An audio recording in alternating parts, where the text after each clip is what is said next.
Habang binabaybay ko ang kahabaan ng highway Danao to Consolacion, ito ang makikita nating mga kabalaghan sa daan. Akala mo ba'y anong nandyan sa unahan? Daming nakaharang ng mga motor, mga sasakyan. Ito, nagpahinga lang. Akala mo, bakit naman yan? Oh no!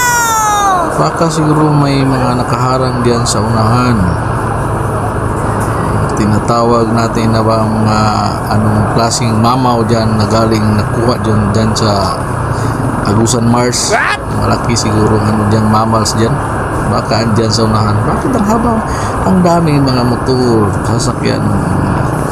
Hinga lang. Baka matakot silang dadaan.